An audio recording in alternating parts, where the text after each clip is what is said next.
저는 오늘 그 네 권의 책을 읽고 나서 제 생각을 그 네 사람의 글쓴이의 생각에 의탁해서 저의 생각을 말씀을 드리겠습니다. 앞에 이렇게 되게 노년에 대해서 깊고 이렇게 성찰적인 사유를 많이 보여주셨다면 저는 좀 적나라하고 무척 비관적이며 그래서 도대체 오절한 것인지 이런 그래서 제가 노리는 것은 이제 참담함 그래서 좀 그 기분을 언짢게 해드릴 것 같아서 먼저 양해 말씀을 구하고 발표를 시작하겠습니다. 저는 이제 이제 중요하게 참고하고 있는 책은요. 시몬 드 보부아르의 노년이랑 장 아메리의 노년에 대하여 그 다음에 소설가로는 박완서 그 오정희 이렇게 네 텍스트가 이 글의 뼈대를 이루고 있습니다. 그래서 읽도록 하겠습니다. 우리는 늙어가는 자를 우리 존재 속에 있는 타자라고 생각한다. 우리는 우리 나이에 기꺼이 동의하지 못한다. 이런 말에서 이제 제가 어떤 아이디어를 얻었다고 보시면 되는데요. 제 아무리 결핍 없는 완전한 인간일지라도 언젠가는 그도 노인이 됩니다. 누구와의 관계 속에 내가 놓이느냐에 따라서 나는 매번 다르게 정의되는데 젊음 늙음의 대립구도 속에서 나이 든 사람은 누구나 자연스럽게 타자의 자리에 놓이게 될 것입니다.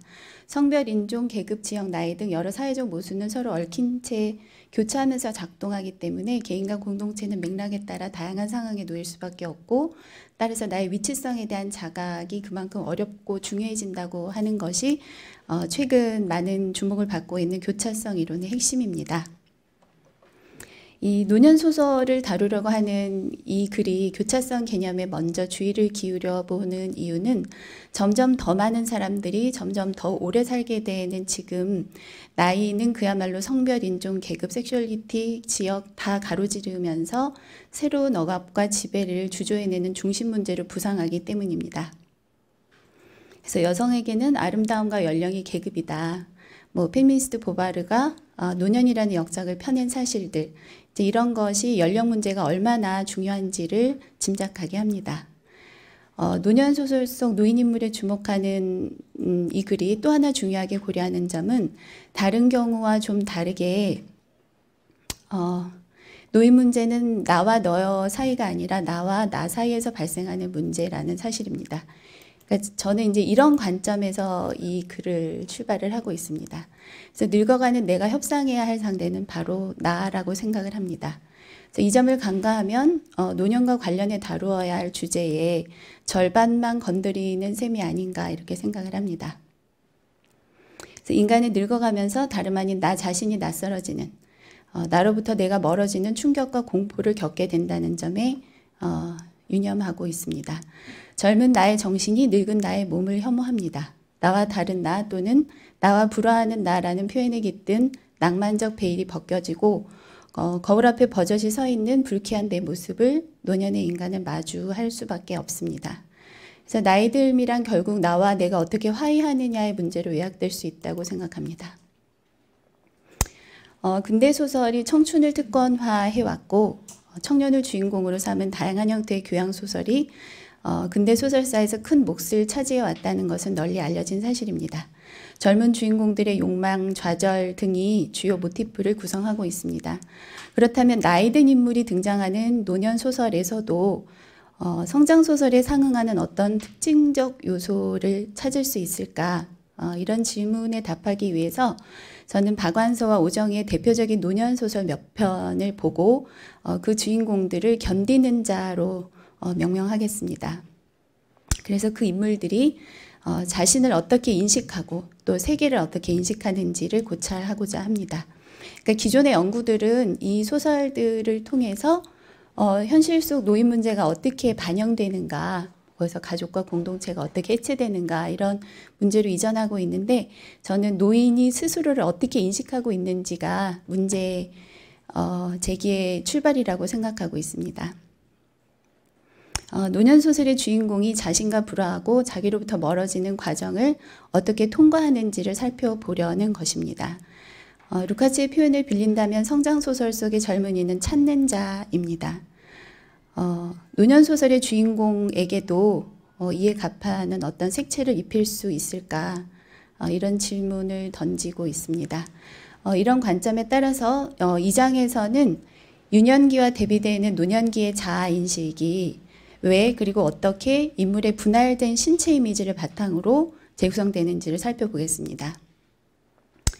3장에서는 노년의 인물을 죽음에 가까운 자가 아니라 죽음을 목격한 자로 규정을 하고 그들이 삶에 대해서 취하는 독특한 포즈가 다름 아닌 이 목격자 정체성에서 비롯됨을 밝혀보겠습니다. 그 주디스 버틀러에게 인간의 유년기가 윤리적으로 중요한 1차적인 이유는 나는 생각보다 매우 긴 시간 동안의 나를 전혀 기억하지 못하기 때문입니다. 그래서 몸이라는 것은 어떤 의미에서 자기 삶을 완전하게 회상할 수 없다는 것을 뜻합니다. 이렇게 주체는 자기 정초적이지 않고 탈중심화되고 분열되어 있습니다. 유아에게 원초적인 경험은 유아 특유의 그 무력함 때문에 성인 세계에 완전히 압도당하는 경험이고 아이에게 성인 세계는 수수께끼적 자국으로 남습니다. 이에 대응되는 노년기의 특징으로 이 글이 주목하는 것은 보바르가 지적한 무지입니다.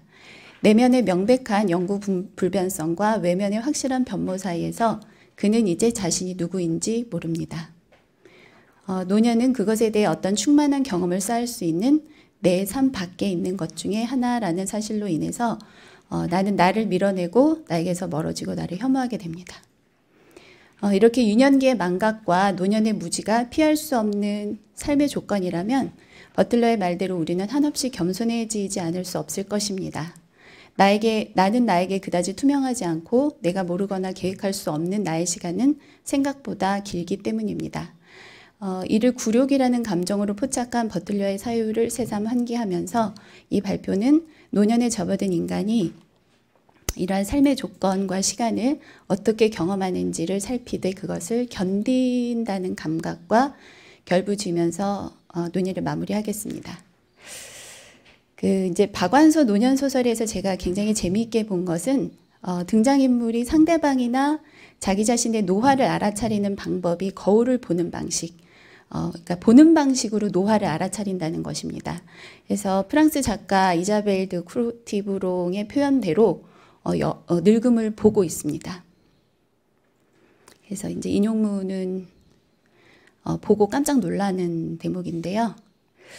그래서 이제 이 소설에서 주인공인 이제 여성이 남편과 오랜만에 러브호텔을 갔다가 너무너무 놀라고 혐오의 감정을 느끼고 그런 내용입니다. 그래서 아이를 낳고 기르며 복닥거린 짐승 같은 시간을 함께한 부부 사이에 이 정욕의 필터가 사라지자 이내 혐오스러운 상대의 몸이 발견이 되는 상황입니다.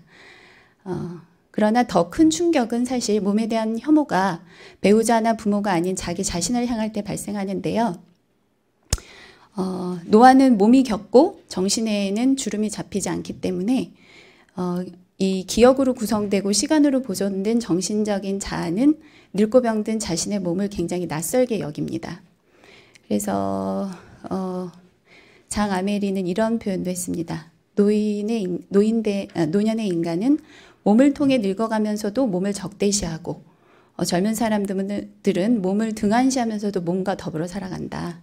그래서 노년을 득도의 조건으로 거론하거나 아름다운 노년 운운하는 이들은 나이가 들면 성적 욕구가 사라지니까 육체에서 해방된다 이렇게 이야기하지만 사실이 아니다 이렇게 보고 있습니다. 그래서 제가 좀 분석해보고자 한 장면은 이 거울 앞에 선 노인 모습입니다. 그래서 몇몇 대목을 관찰을 해보면 그 락강의 거울 단계 많이 아실 텐데 그걸 패러디하고 있나 하는 생각이 들 정도, 물론 이제 의식적으로 박완서 작가가 패러디를 했다기보다는 이제 제가 그렇게 읽고 싶었습니다. 락강에 따르면 유아가 스스로를 통합된 신체로 감각하게 해주는 게 이제 거울에 비친 자기 이미지인데 이 거울 단계 속에서의 나는 타자와의 변증법적 동일시에 의해서 객관화되기 이전의 주체입니다. 그래서 이 오인과 환상에 의해서 주체가 결정된다. 이게 핵심 이론인데 거울 앞에 선 노인은 좀 다릅니다. 당연히 다르겠죠, 노인이니까. 그래서 이제 그 첫 문장을 보시면 몸에서 물이 떨어져 발밑에 타월을 깔고 뻣뻣이 서서 전화를 받다 말고 나는 하마터면 아니 저 할망구가 누구야 하고 소리를 지를 뻔했다. 문갑 옆 경대는 시집 올 때 해가지고 온 구식 경대여서 거울이 크지 않았다. 거기에 하반신만 적나라하게 비쳤다. 김서린 거울에다 상반신만 비춰보면 내 몸도 꽤 괜찮았는데 죽을 때까지 내 거울한테도 보이나 봐라. 이렇게 얘기를 하는데요. 여기 묘사된 대로 거울에서 자신의 전체상을 발견한 나는 놀라서 소리를 칠 만큼 추악한 모습에 충격을 받습니다. 이 통합된 신체 이미지를 자신과 동일시하고 거기서부터 희열을 느끼는 이 유아하고 다르게 마른 꽃에서 나는 상반신과 하반신으로 자기 신체를 의도적으로 조각냄으로써 가까스로 위안을 받습니다. 위로를 받습니다. 아마 이 주인공도 유년기에는 거울을 보면서 자기 자신을 사랑했겠죠. 그러나 노년의 나는 사랑스러운 부분과 혐오스러운 부분으로 그 이미지를 나눈 후에야 가까스로 나를 나로 인정하고 있습니다. 자신의 몸을 더 이상 하나의 전체로 상상할 수 없는 상황입니다. 유아에게는 자신의 시선만 있고 노인에게는 타인의 시선만 남는 것이 아닌가 이렇게 생각도 해봤습니다. 이 거울 속 노인의 조각난 신체상에 대한 오정희의 소설적 상상력은 위에서 살펴본 박완서처럼 젠더와 결부되어 있지는 않지만 대신 장애 문제와 연결된다는 특징을 보입니다. 아까 이종묵 선생님 발표에서 그 이의 이야기가 상당히 충격적이고 현실적이었는데 임플란트 말씀도 많이 하셨는데 이 노년 소설에 굉장히 많이 등장하는 소재가 틀니입니다. 그래서 오정희 소설 속 노인의 몸에는 틀니나 염색약 같은 무생물과 주름진 피부가 상징하는 생명이 공존을 하고 있습니다. 그래서 이 두 개가 상당히 서로 어울리지 않은 상태로 거울에 비치는 그런 장면인데요. 튼튼하고 정결한 틀니와 염색으로 검어진 머리카락은 이곳저곳 무너지고 졸아들고 푹 파인 얼굴과 조화를 이루지 못합니다. 그런데 틀니는 굉장히 두렵게 느껴집니다. 틀니라는 장치에 대한 인물의 이러한 의존과 반발은 최근 들어서 또 활발히 조명되고 있는 장애인 사이보그 담론을 환기하고 있는데 늙고 취약해져서 보청기나 휠체어를 사용할 수밖에 없는 우리의 미래를 생각한다면 상당히 시사적인 대목이라고 생각하고 있습니다. 그런데 재미있는 것은 이렇게 썩지 않는 물건에 대한 공포가 박완서나 오정희의 소설에 이렇게 같이 등장하고 있다는 점이 또 주목이 되었는데요. 이 부분은 좀 넘어가겠습니다. 박완서와 오정희의 노년 소설이 암시하는 바 젊은이가 세상과 불화한다면 노인은 자신과 불화하고 있습니다. 젊은이는 불화 끝에 어떤 화해를 추구하지만 노인은 다만 그것을 견디는 것으로 나타납니다. 너무도 쓸쓸한 당신에서 너를 혐오하는 나를 견딜 수 없어 하는 것은 바로 자기 자신입니다. 자신으로부터도 밀려난 것 같은 느낌은 여지껏 겪어본 어떤 외로움하고도 닮지 않는 이상한 외로움이었다. 주인공은 이렇게 말하고 있습니다. 3장은 그 노인을 목격자 정체성으로 설명해 보는 대목인데요. 인간이 노화를 겪으면서 오래 산다는 것은 가깝고 먼 이들의 죽음을 줄곧 목격하고도 계속 살아내야 한다는 것을 의미합니다. 그래서 노인의 기본적 정체성을 목격자로 한번 보았습니다. 한 인간이 겪을 수 있는 가장 큰 불행은 자신의 모든 친구가 죽은 뒤에 살아남아 있는 것이라고 한 카사노버의 말을 인용하면서 보바르는 삶이란 일련의 장례식들의 연속이다. 이런 말을 했습니다. 그래서 이런 관점들은 참척의 고통을 겪고 살아가는 고문을 당하는 박완서 소설의 주인공들이나 젊은 자식을 앞세우고 황폐한 일상을 견디는 오정희 소설 속 노부부 캐릭터에 새삼 집중하게 했습니다. 1절에서는 죽음의 역광을 다루고 있는 박완서 소설을 분석하고 있습니다. 박완서는 죽음을 노화의 끝자락이 아니라 도처에 묻힌 지뢰 같은 것으로 그리는 작가입니다. 그래서 이제 널리 알려진 작가의 생애를 좀 소개해 봤고요. 한국전쟁도 역시 이렇게 어이없고 참혹한 때이른 죽음들로 기억을 하고 있습니다. 그래서 이렇게 흉한 죽음, 때이른 죽음, 어이없는 죽음, 참혹한 죽음에 대한 기억이 이 박완서 소설의 특징적인 면을 형성하고 있습니다. 이렇게 가까운 이들이 비명 행사하는 것을 목격하거나 참척을 당해서 고통받는 등장인물들에게 박완서는 그래도 죽지 못해 살지 말고 사는 것처럼 살기를 바랬던 것 아닌가 하는 생각을 하는 소설의 대목들이 있고, 남옥의 젊은 주인공인 이경이나 부처님 근처라는 단편소설 속에 글을 쓰면서 자신의 과거를 토약질하듯이 이렇게 그려내는 그런 주인공에 또 주목을 해봤습니다. 이뿐만 아니라 박완서의 인물들은 고운 죽음에 대한 희망을 품고 살고 있습니다.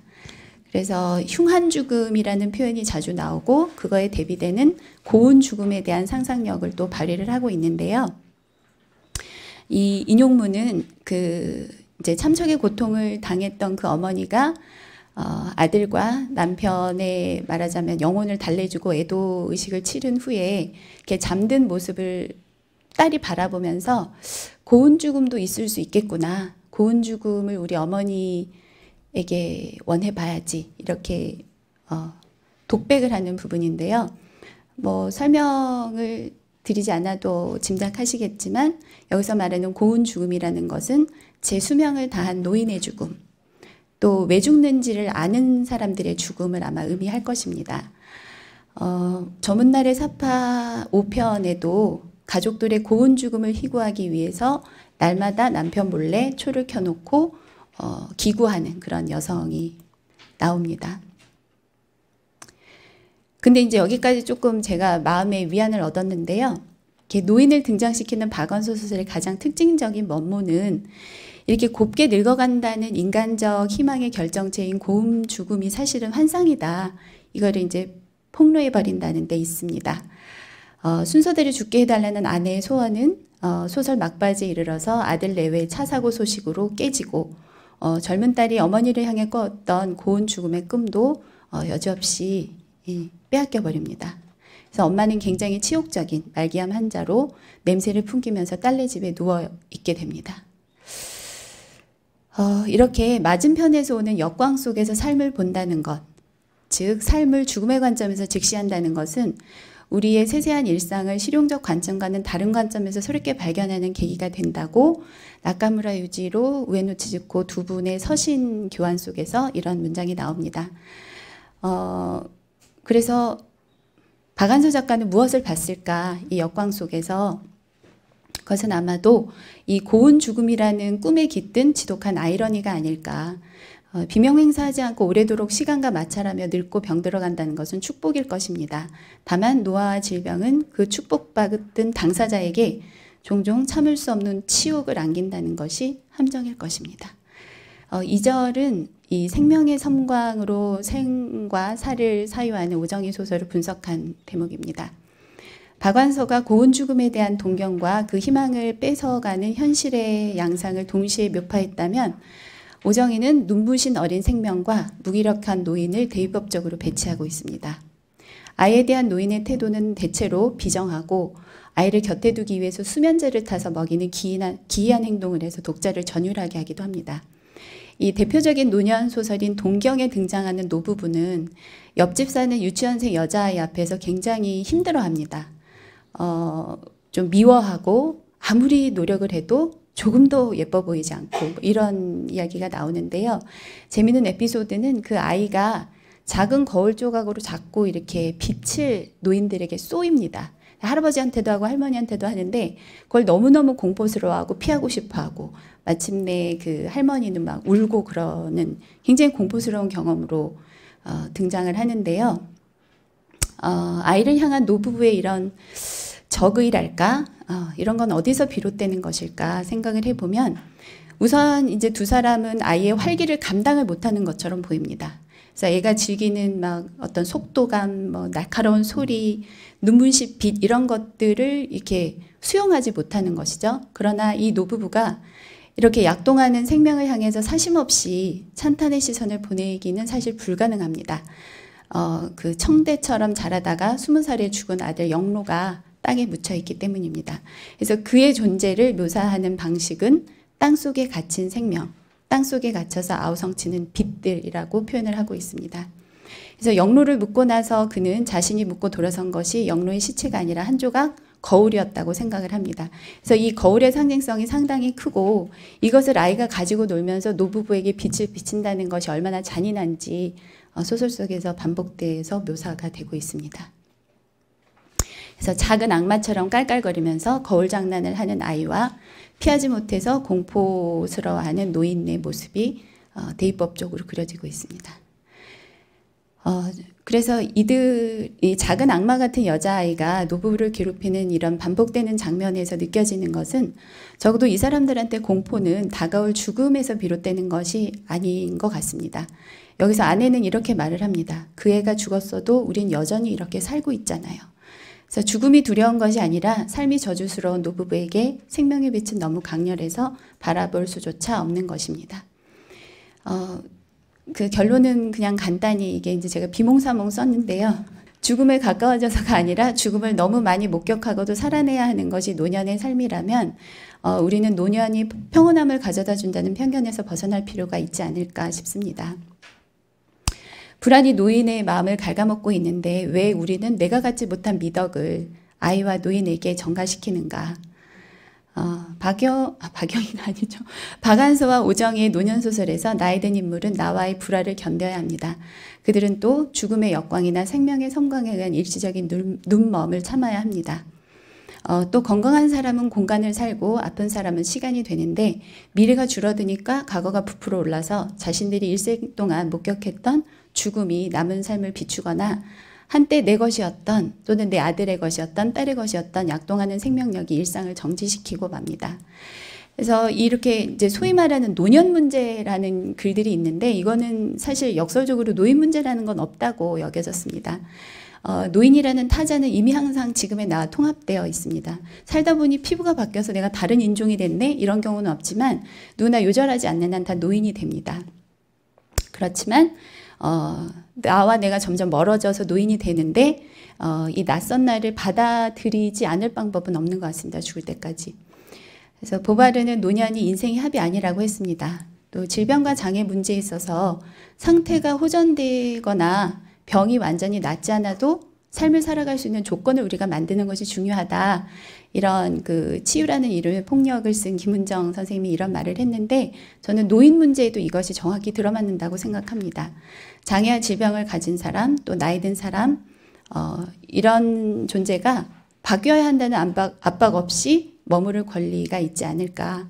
그래서 오로지 겪어낼 뿐 반추하거나 계획할 수 없는 노년의 시간은 이렇게 견딘다는 것에 대한 우리의 감수성을 시험하는 것 같습니다. 발표를 마치겠습니다.